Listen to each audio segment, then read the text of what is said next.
संयम का संजय, कोई आज भी वो घटना घटित हो सकती है आपके अंदर। संयम का संजय अगर आपके अंदर है,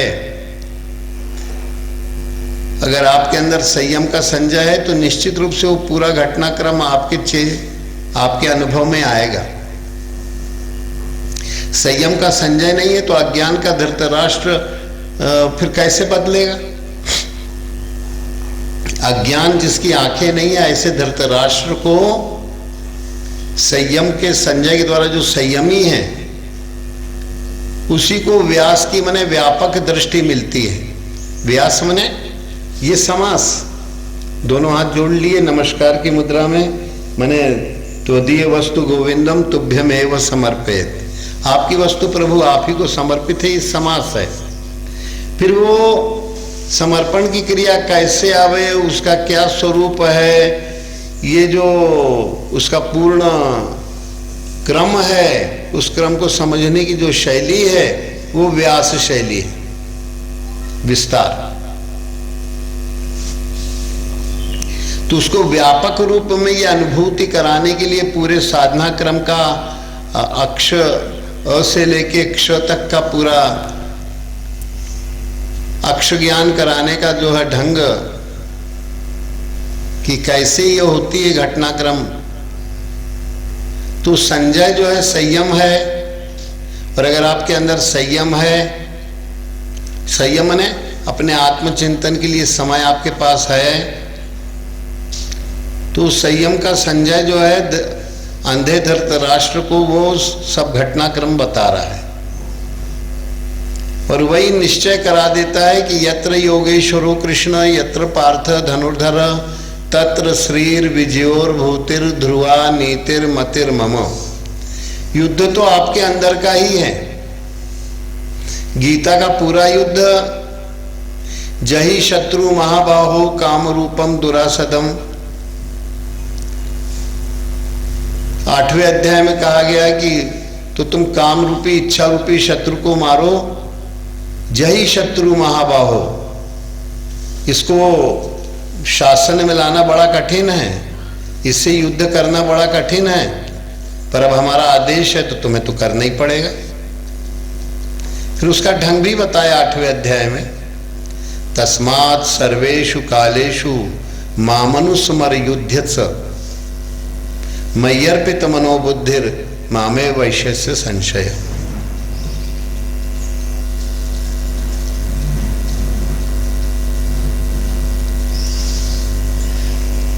तीनों कालों में तुम मेरे ही स्वरूप का चिंतन करो। तस्मात् सर्वेषु कालेषु, जो भी, तो 3 काल में कैसे कर सकते हैं भाई? सभी कालों में जो बीत गया समय, तो गुरु भगवान को जो है जब समर्पित ही वो हो गया, तो गुरु स्वरूप को पहले ध्यान चिंतन के द्वारा थोड़ा थोड़ा करके ध्यान में लाया, प्रयास किया कि गुरु भगवान आप कृपा करिए, दया करिए, हे गुरु भगवान आपकी कृपा हो जाए तो हमारे आप हृदय में पधार जाइए। तो गुरु महाराज की जो बनाई पद्धति है, उस पद्धति से साधना का आलोक मिलने लगा, प्रकाश मिलने लगा, तो उसको सालोक के मुक्ति कहते हैं। अभी अनालोक के अज्ञान दशा में था, साधना का प्रकाश उसे मिला ही नहीं था।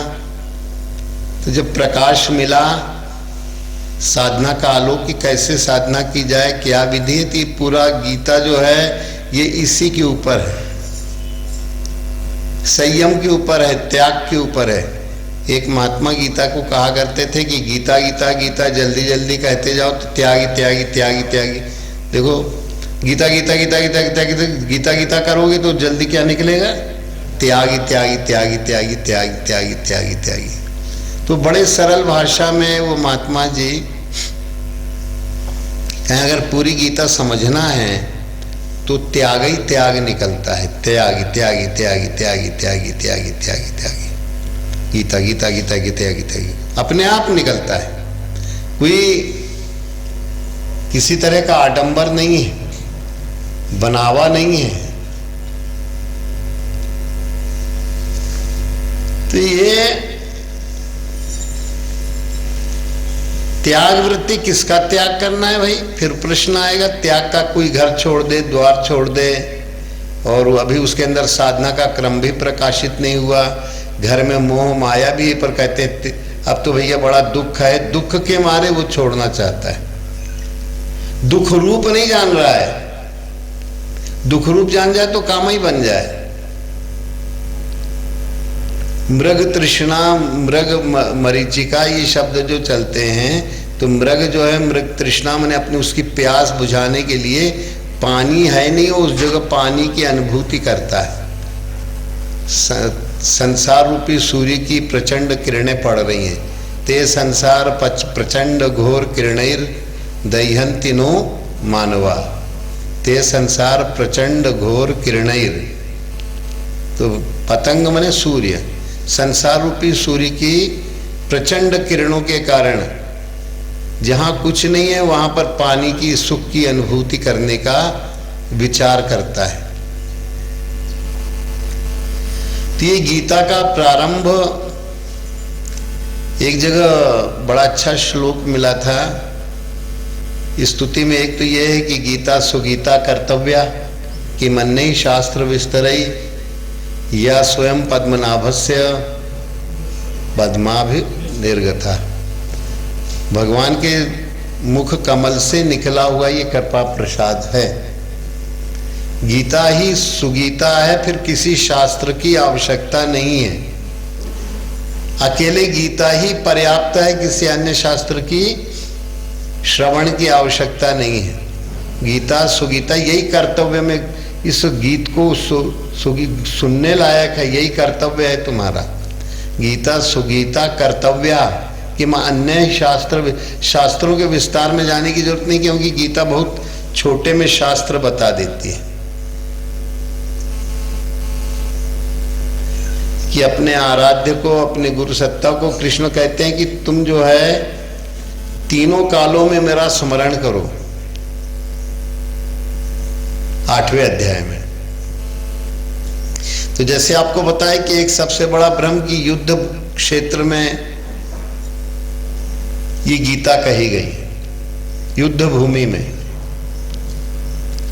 तो संजय कहता है कि सब धृतराष्ट्र ही पहले बोलता है। तो धृतराष्ट्र माने हर एक के अंदर का जो अज्ञान अंधकार है, जो अत्यंत अज्ञान जब होता है तो उसके अंदर मोह भी बहुत जागृत होता है जड़ पदार्थों के प्रति। ये सबसे पहले जड़ पदार्थ माने ये शरीर ही जड़ पदार्थ है। हर एक का शरीर जड़ है,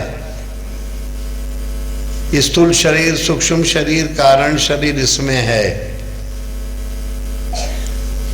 और इस जड़ को वो सच मान करके कहता है कि यही हूं मैं। और अगर कहीं ये कहने लगे, गीता यही सिखा रही है पूरे में कि तुम वो नहीं है जो अपने को मान रहे हो, ये एक पाखंड है, ये एक आडंबर है, ये एक ढोंग है, एक धतूर है। ये शरीर हो नहीं, पर शरीर की मान्यता चित्त में इतनी चढ़ गई है कि हमेशा जीव अपने को जो है शरीर ही मानता है। उसकी स्मृति खुली नहीं है, मोह का पर्दा लगा है।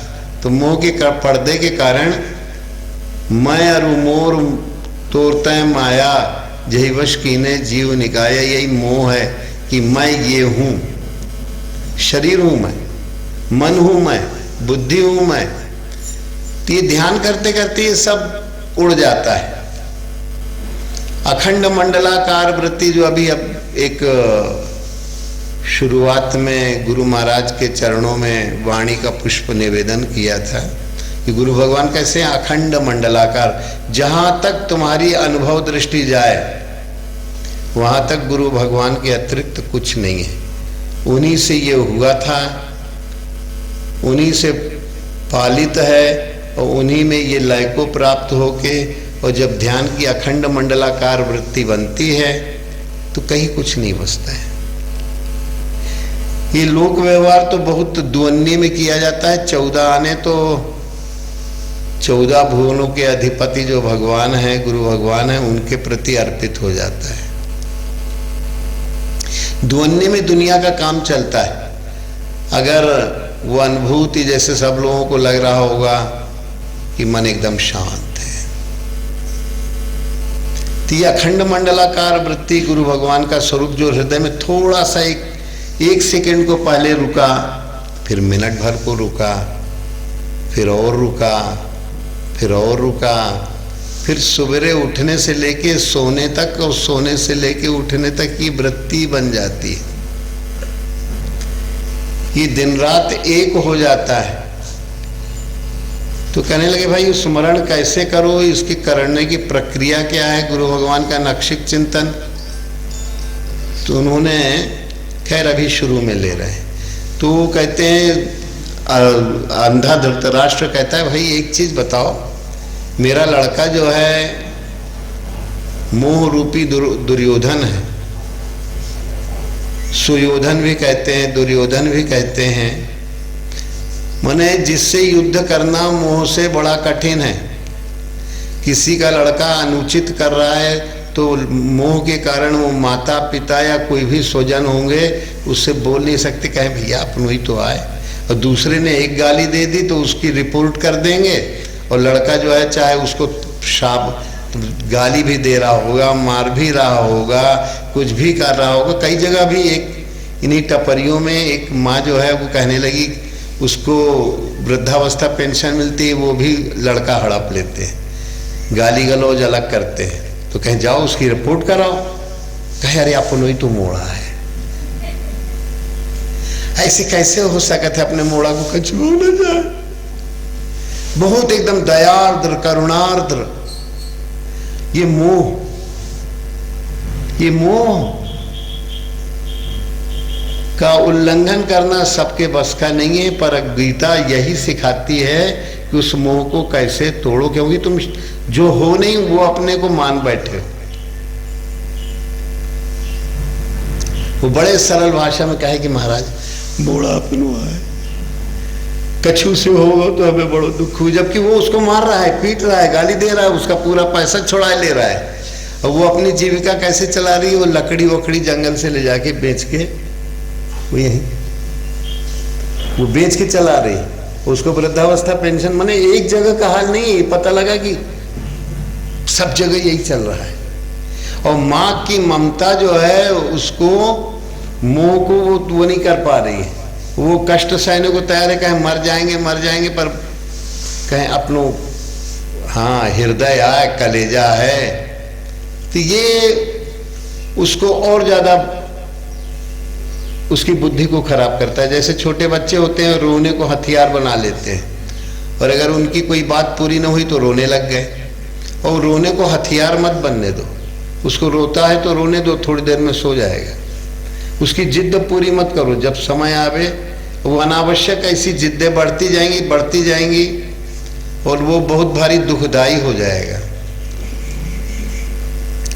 तो जिद्द कर लो कि हमें किसी की अब ये मोह अगर होगा तो कहेगा अरे रो रहा है, कर तो दे रहे, कहीं दादा ने कहा, कहीं बड़े ने कहा, कहीं माता ने नहीं कहा तो पिता ने कहा, पिता ने नहीं कहा तो माता ने कहा कि अरे दे तो दो, और जितना दोगे रोने को वो अपना क्या बना लेगा, हथियार, और बिगड़ता चला जाएगा।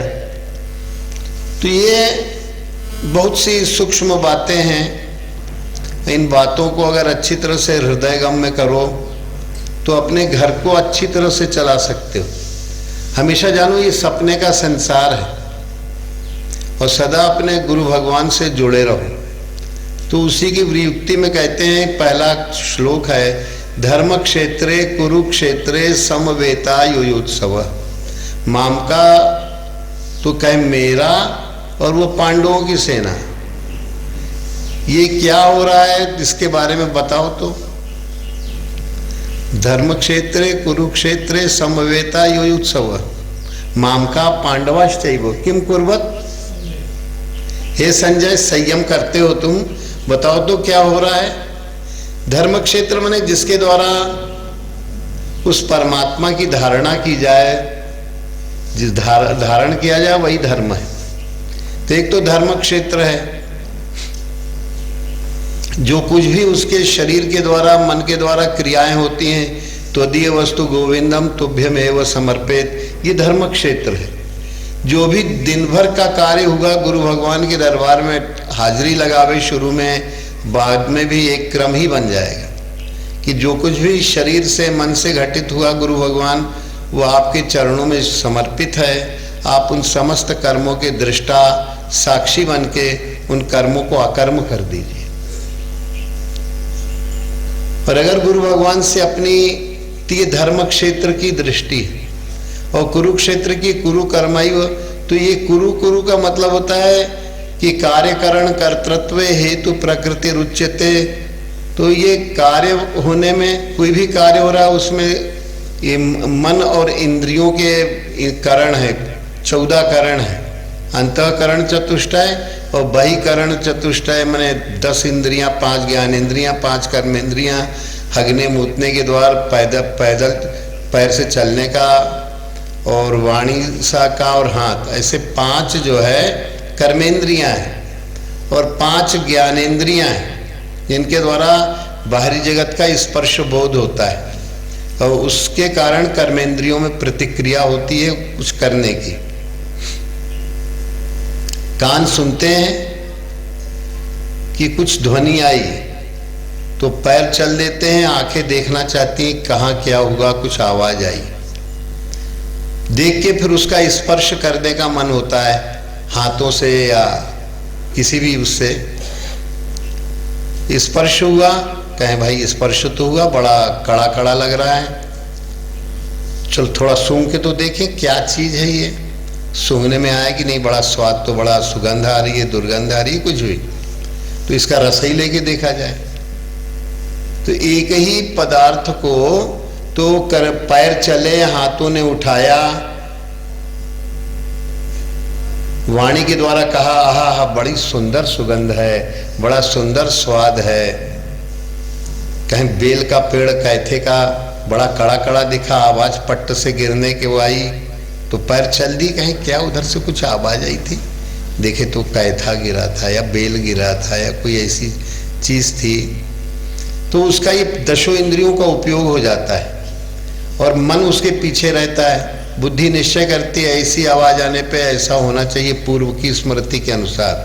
वो स्मृति उस अहम के अनुसार होती है। अहम अगर आत्मा का है कि जड़ता का है, दोनों का मिला जुला है तो समन्वय करके वो अहम जो है स्मृति में उस बोध को डालेगा और स्मृति जो है वो बुद्धि में प्रविष्ट होगी।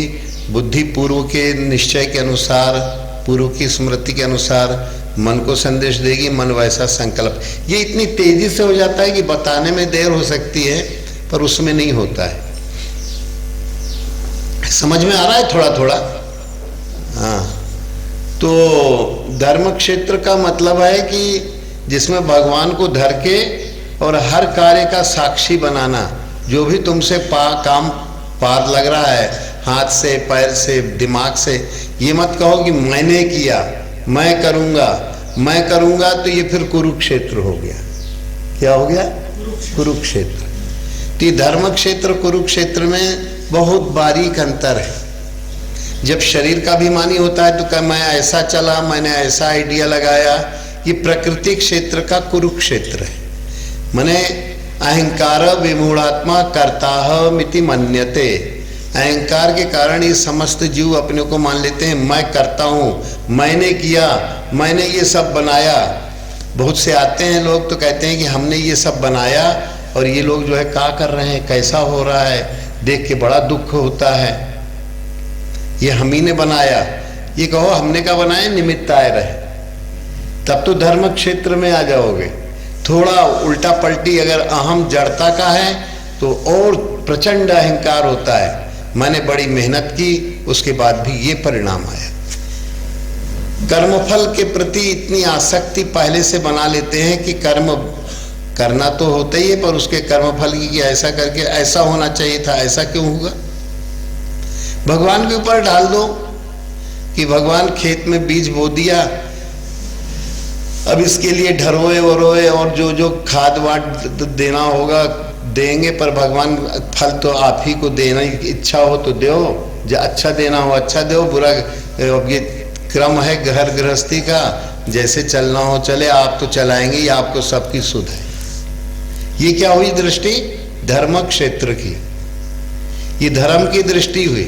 अरे कहें भगवान बड़ो बेईमान है रे, हमारी पीछे पड़ो है, ये कुरुक्षेत्र की बुद्धि हुई। हम करत अच्छो है, गड़बड़ हो जाते, ये कुरुक्षेत्र की बुद्धि है। तो कहे धर्म क्षेत्रे कुरुक्षेत्रे समवेता योयुत्सव। हर एक के अंदर एक छोटा मोटा अनुराग होता है, दिया बत्ती लोग लगाते हैं, और किसी महापुरुष से जब तक नहीं मिले तो कोई न कोई इसी तरह दिया बत्ती में धंधा पट्टी में भटकते रहते हैं। कहते हैं भगवान हमारे कोई न कोई मांग रोज ही करते रहते हैं, जीवन भर मांग ही मांग, कामना ही कामना करते हैं, और उसी कामना को, काम को शत्रु बताया। उसी काम रूपी शत्रु से मुक्त होने का पूरी गीता में प्रसाद मिल रहा है?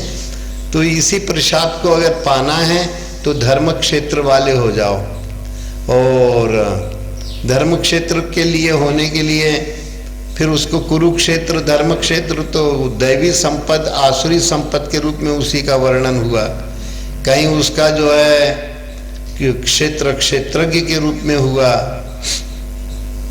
15वें अध्याय में क्षर और अक्षर के रूप में हुआ। क्षर नाशवान ये शरीर है, संसार है, और अक्षर इसमें जीवात्मा है, पर उसको बोध नहीं है कि मैं आत्मा हूं, वो जीवन की गतिविधियों में संलिप्त है। तो धर्म क्षेत्र कुरुक्षेत्र जो है ऐसे थोड़े थोड़े अंतर्भेद से देह और देही के रूप में कहा गया। ये शरीर है और शरीरी कहा गया। इदम शरीरम कौन्तेय, ये तो 13वें का है, भी इसी में चल रहे हैं। तो अब इसमें जो है अर्जुन की शंकाएं और दुख हैं। वो कहता है वो कुरुक्षेत्र उसके अंदर कुछ फैला है, धर्म क्षेत्र भगवान सदगुरु कृष्ण में उसकी आस्था विश्वास भी है, तो वो द्वंद्व में फंसा हुआ है। कहता है कि भगवान, पहले तो उत्साह पूर्वक कहता है कि भगवान सेनयोरु भयोर मध्य रथ स्थापय मेच्युत। हे अच्युत, पहली बार कृष्ण जी के लिए संबोधन गुरु महाराज के लिए कि आप अच्युत हैं, और आखिर में भी संबोधन जो वो अच्युत वाला ही है। अच्युत माने जो कभी अलग नहीं होते, आत्मा रूप से सदा हमारे पास हैं। गुरु भगवान आत्मा रूप से, गुरु भगवान का प्रसाद आत्मा के अनुभव रूप में होता है। गुरु का स्वरूप जब अंदर ढलने लगता है तो शरीर का भाव गलने लगता है, क्षेत्र जाता है और क्षेत्रज्ञ प्रकट होता है। पुरुषोत्तम भाव, उत्तम पुरुष वहां पर प्रकट होता है। और उत्तम पुरुष सदगुरु के प्रति शिष्य बहनोई, तो कबीरदास कहे राम मोर सार, मैं राम का बहनोई। भगवान मेरी सार वस्तु हैं। अर्जुन अगर कहे तो कहे कृष्ण मोर सार, मैं कृष्ण का, ऐसा कह लो। तो हमने लोग कहा कि भाई ये साले बहनोई का संवाद है, और इसको अगर कहने से होता तो अर्जुन तो वो हो जाता, पर जीवन में रहते हुए जीवन मुक्ति पाना है।